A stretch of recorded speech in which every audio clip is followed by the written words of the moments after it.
gye buvuddeko poliisi yafulumya alipoota ekwata ku buzzi bw'emisango ng'eraga ng'omuwendo gw'abantu abakabasanyizibwa bwe gweyongedde. Kino kyennyamizza akulira ekitongole kya poliisi ekinoonyereza ku misango Grace Akulo, era n'ategeeza nti okunoonyereza kulaga nti ku bantu omutwalo gumu mu 5,366 abakabasanyiziddwa, 201 basigiddwa n'akawuka akaleeta mukenenya ng'ate abalala 115 bakabasanyiziddwa abantu be balinako akakwate oba ab'eŋŋanda zaabwe. Then we had 115 victims devoured by their guardians. And we had 84 victims defiled by parents turning against their children, both boys and girls. By the way, boys are also defiled. Grace Akulo wano wasinzidde n'ategeeza nga bwe balina enteekateeka okulaba nga bamalawo n'amakampuni agakukusa abawala n'abakyala n'ekigendererwa ky'okubakabasanya.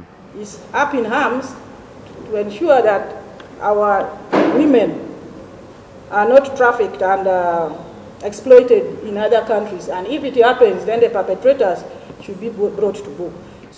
Ate ye Rose Nalubega nga yakulira ekitongole ekinoonyereza ku butabanguko mu maka n'abaana abakabasanyiziddwa agamba nti ebiseera ebimu abazadde n'abaana ababa bafunye obuzibu tebaloopa misango egyo ku poliisi nga n'oluusi batuulira obujulizi nga kati baakwongera ku bambega baabwe okulaba ng'ekizibu ekyo kigonjoolwa. So we need to take intelligence down there to know what happens in their homes and be able to report cases. The victims may not come up by themselves to report, and people who are concerned are the ones who report. Okwogera bino babadde kibuli ku mukolo ekitongole kya IGM okuva mu ggwanga lya Amerika kwe kibaweeredde ebyuma bikalimagezi n'emmotoka be bagenda okukozesa okwongera amaanyi mu kunoonyereza ku misango egy'ekkubo eryo. Akulira ekibiina kino mu Uganda, James Foster, ategeeza nga bwe bagenda okwongera okukolaganira wamu ne poliisi nga bali mu nteekateeka eno.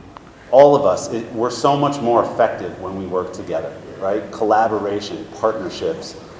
It should not be the responsibility of one entity or one organization to try and take on. Mike Mutebi, Delta TV Amasukulu.